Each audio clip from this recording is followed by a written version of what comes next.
We're glad to join you. Today is a new episode. We're just going to talk about the off season. There's not really a lot going on right now in terms of football. I'm joined with my co-host Isaac Childress. What's up, guys? First off, I just want to talk about my favorite hiring of this offseason. That's Coach Matt Moore. I think he was a big hire. Um, he came from West Virginia. We were in desperate need this year, I think, up front in terms of the offensive line.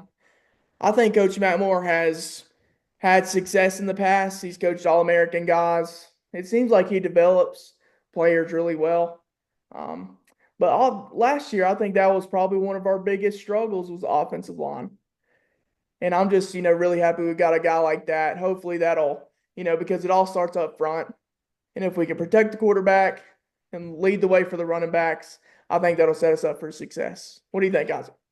Oh yeah, no, definitely. Matt Moore was probably the steal of the coaching candidates. I also think Jay Ferguson was a great hire as well. But you got a guy like Matt Moore who is experienced and who um, is just been around and he's had success and he's recruited the area. He's not only recruited the area, but he's been successful. He's won a couple guys out that were also looking at Tech. He took a guy from Tech, Doug Nestor, as we all know, he was a really good guard. He plays for the Steelers now. So this guy's had success. He's a veteran, and with their coaching change, with Neil Brown getting fired, he kind of fell right in our hands. And I thought, that was just a. I don't think that there was a better offensive line coach on the market, in my opinion. And so, again, like you said, Nate, the Hogs, and we'll preach this all day long, but the Hogs can either make or break a season Right. and felt like the past few years we've struggled. Uh, Pass blocking felt like the run blocking's been pretty good, but our pass blocking's been terrible, and feel like our recruiting, high schoolers and transfer portal, it's just been subpar. So it's time for a change. Yeah, I definitely agree. I mean, it all starts up front, and I think Matt Moore will bring a lot of guys with him over, which he already has from West Virginia. I Yeah, think that'll, create an even better O line room. yeah, I'm So, excited to see yeah, some of the guys that he brought over. Three guys that potentially could be starters. So right. I'm already liking the hire. I agree. I'm excited to see it. I'm really excited for this year.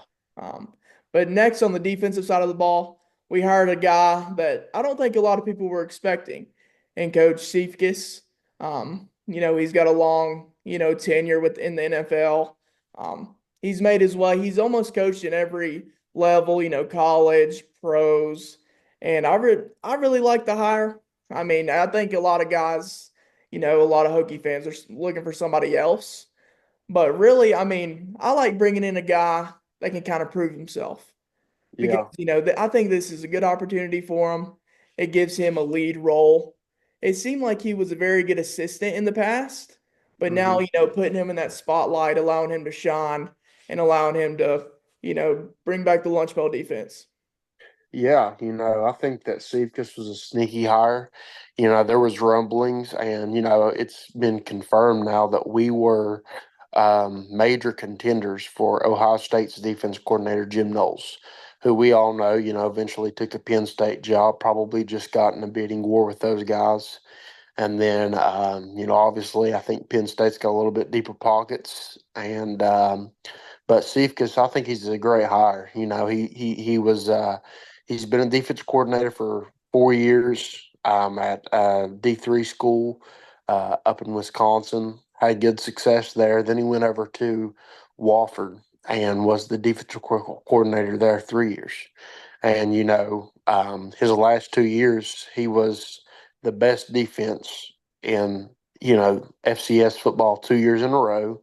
Had the number one rushing defense 2 years in a row with two different types of defense. He had a 3-4 defense his second year and a 4-3 his third year. And so it shows that he's a very flexible coach. And man, what I like about this hire is that he's been around and he's seen a lot of things and he knows that he needs to adapt.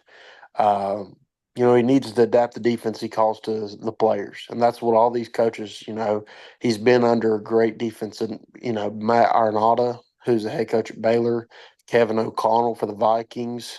Um, you know, you got Mike Zimmer, who is one of the best defensive minds in today. And Mike Zimmer said, he leaned on him a lot.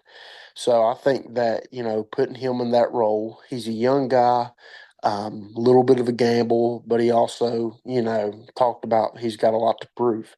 But I think this guy has showed that he's a smart defensive mind, obviously. He's really, really, able to be flexible. And I think that, when you look at Frank Beamer, and I was listening to this, Frank Beamer, he was really kind of stuck on his defense when he first started at Virginia Tech, and Virginia Tech struggled his first few years. He goes out and hires a guy from Washington, and Beamer says, "You know what? I'm giving you the keys. You call the defense that you want to." And that's what really changed Virginia Tech under Frank Beamer's tenure. Then they started seeing success. And, that could be the same picture here because Price said in his press conference, he said, "Listen, man," he said, he said, I've had my defense, and I think that him and Coach Marv have the same defensive philosophy. But I think this guy, Cephas, brings his own. And Price saying, "You know what? You have the keys. Take them, man. I'm not going to tell you what to do, what defense to call. This is on you." And so, man, I think that this is, that's big. I think it's big that Pride just says, "You know what, man, I'm not going to try and, make you coach my defense. It's time that you get the keys." So, really excited about this hire, man. A lot of high praise from NFL guys. Yeah. So, real excited about him. Me too. And I think, listening to a couple interviews, it seems like he's going to be a walk around guy at practice, Yeah. focus on all levels of the defense. Yeah. One day you'll be, look at D linemen, the safeties, cornerbacks, linebackers. And I think that means a lot, when you're not just a one-dimensional defense. And another thing too is he's going to study the offense that we're going to face. And Yeah. we're not going to be the basic 3-4 defense, a 4-3. Like it seems like he can adjust as the game goes and Oh, prior yeah. to. And that'll really set us up for success. Throwing new looks in there, really kind of adapting to what, was thrown at us. I think he can really help when we play a mobile quarterback. I think he'll be able Yeah. to shut him down. And I think Pry did a good thing in allowing him to have freedom, Yeah. giving him the keys, like you said. And I think Mm-hmm. you have to surround yourself with people that are better than you at your. Yeah. Pry was a defensive guy, you know, Yep. bringing Steve gets in, a guy seems like he's hungry and he's Mm-hmm. wanting to prove himself. I think that's the best spot to be, you know, and I then do too. Because I mean that conference that Walford's in, this, he Cephas was talking about because Pry also took a very similar, route as he did. Pry was the defense coordinator at Georgia Southern, same conference as Walford, and they both said, you have so many different types of offense. He said you see every type of offense in that conference. He said it's the hardest conference to prepare for. So the guy's not, he's not going to be good at one against one offense. But he's really, he's talked about how his mom is a teacher, so he is wanting to make everything simple, but he's wanting to, he never wants to have his guys in a situation to where they don't know. So I'm really excited about, a guy who, can get a defense good against everything that comes at them. So yeah, I think it's a good hire. me too, definitely. Another new hire is strength and conditioning. And I think that is one of the most overlooked positions in college football, but really it's most important. If you train Yeah. your body, train the guys, to be in shape, be strong. And I think we got a good guy in Jarrett Ferguson, former Hokie, and I think he'll do good things. Oh yeah, I agree. He played under Beamer, and he was also the assistant there for a few years. Back when Beamer was still in, and all those former players, they had nothing but high praises to sing. And Nate, you can attest for this. One of the most important guys who really helps set the tone in college programs is your strength and conditioning coach. He's a guy who sets the tone and really gets things going. And Tech's downfall last year, and we all know it was we started games off slow Yeah, and we couldn't finish out games. right, And when you were the least conditioned team, a lot of those close games you tend to lose, and that's what Pry was talking about. Pry has like a 1-12, 1-13 record in one score games. right. Well, if you're the least conditioned team and, all 14 games, you will have a bad record. Yeah, So I think that it was definitely time to shake things up. Felt like Galt probably just got the job because, his dad was good friends with Pry. But I think Jay Ferg's the right man. And then we brought, Mason Baguette to help him. That's a huge hire as well. definitely. He came from Oregon, Maryland. He's been around, and this guy he's smart. And he was also the head strength coach at Nevada for 2 years. So, man, I think that we got a loaded strength conditioning team, and I'm looking that, I think that that's going to really help us, in the crunch time, finish out some of those one score games because, over Prize tenure, that's what's really killed him. If we win all of our one score games last year, we're 11-1 team. Right. That's a big difference right there. So I'm looking forward to seeing what Jay Ferg and Mason Baguette can do for this program. I agree. And I think it all starts in the weight room.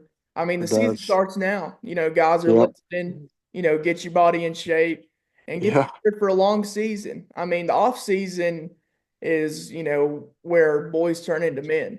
That's In the right, weight man. room, like you're going against guys that are doing the same thing you're doing the same workouts, but like you have to push yourself and have a guy like Jarrett Ferguson to really set the tone and be the hype man, be there for the guys because they probably see the strength coordinator more than they do than their own coaches, Yeah. in this off season.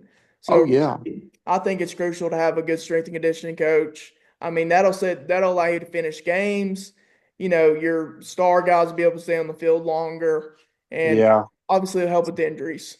So Yeah, I know that was a big thing too, is the injuries that we've seen, the prolonged injuries that we got into that a little bit in the last podcast. But, a few little knick-knack injuries lasting long, that can really hurt a program. And, one guy can make all the difference in the world. So, really excited for Jay Ferg to get him, because all these guys, they was saying this guy needs to be him, heard the players talking about it.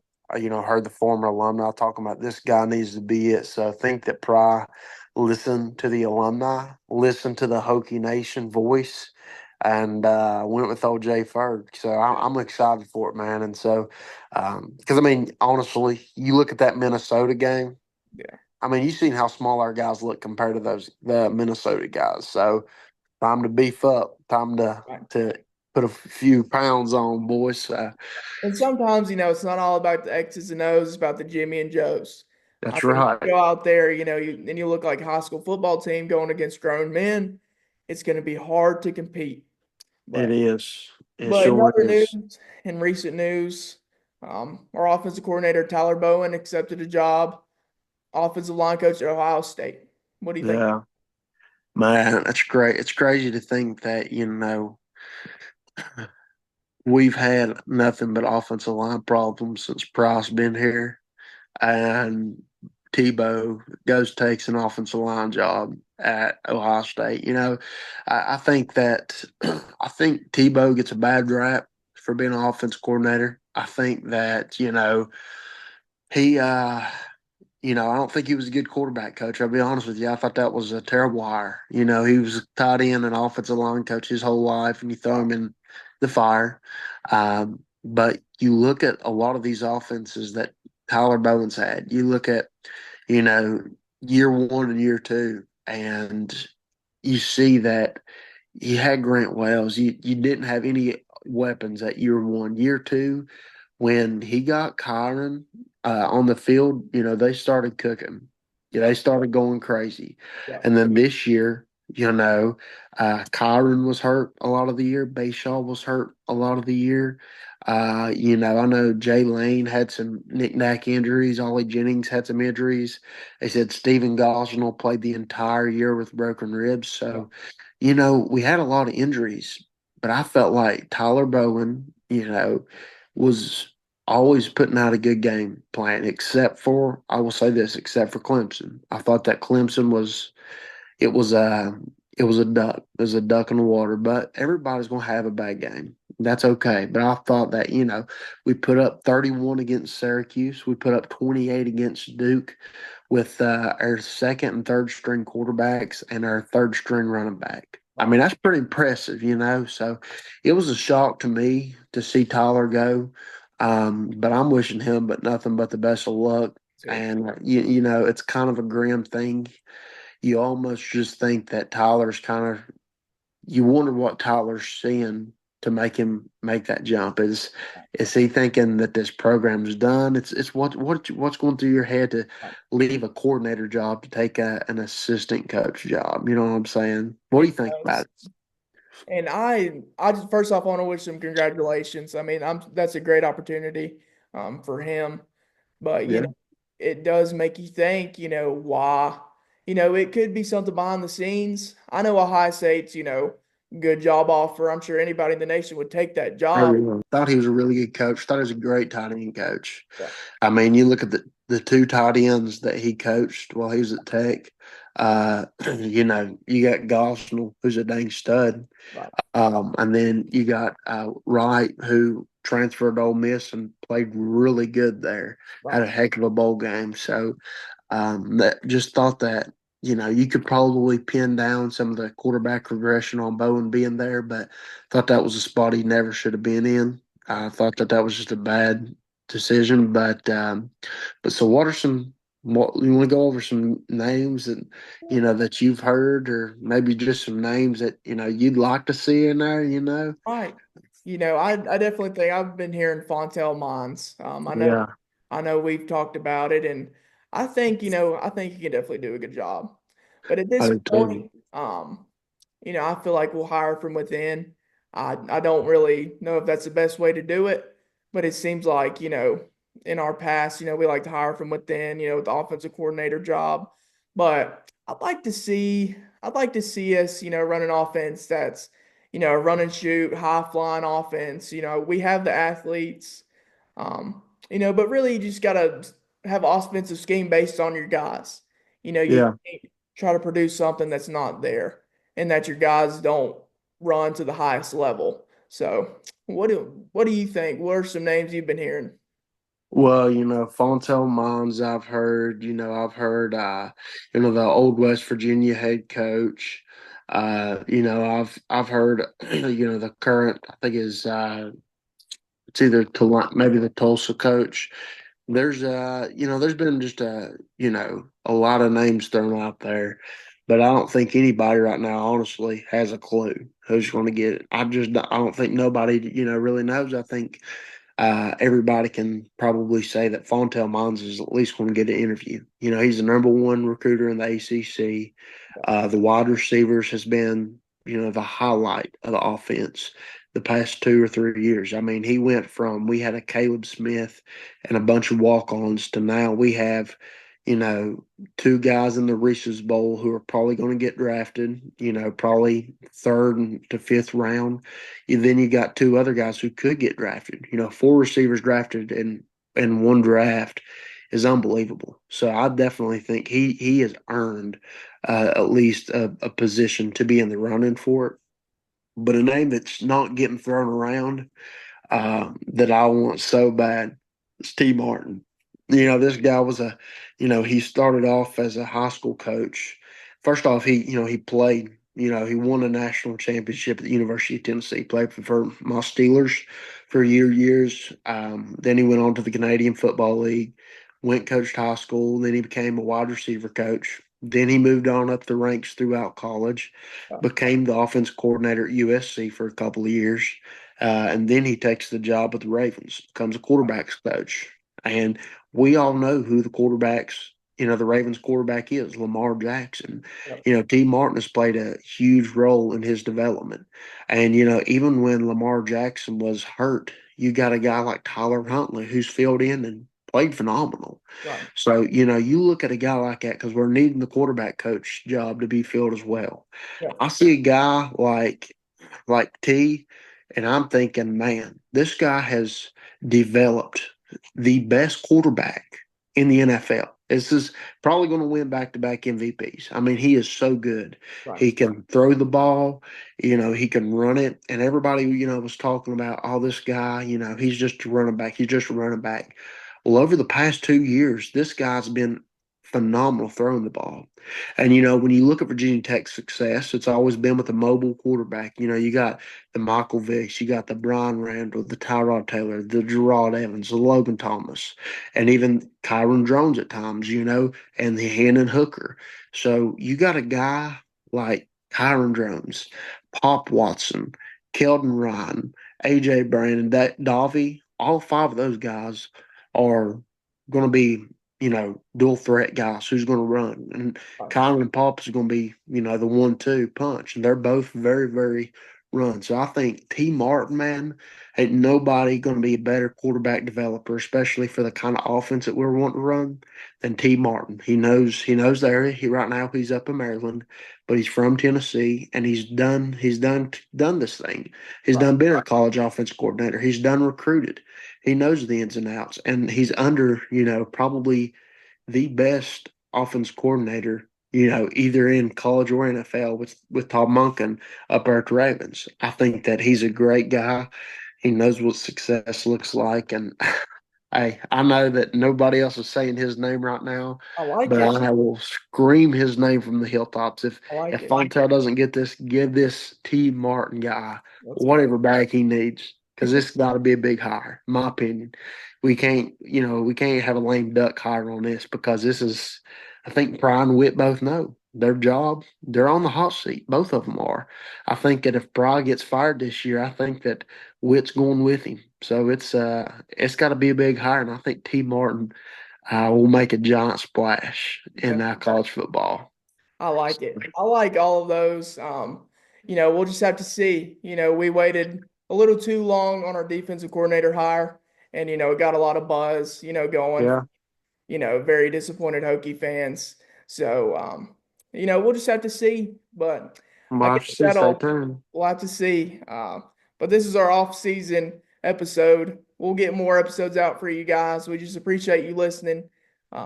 If you just want to like and subscribe on YouTube. We'll get everything posted everywhere. So, but we really appreciate you guys listening. And if you're a former Hokie, coach, player, alumni, and you want to come on here and just speak your voice, that's what the Hokie Nation podcast is for. That's So, right. so we appreciate you guys. Go Hokies. Yeah, we'll see you next time. God bless and go Hokies. Thank you. Right. Thank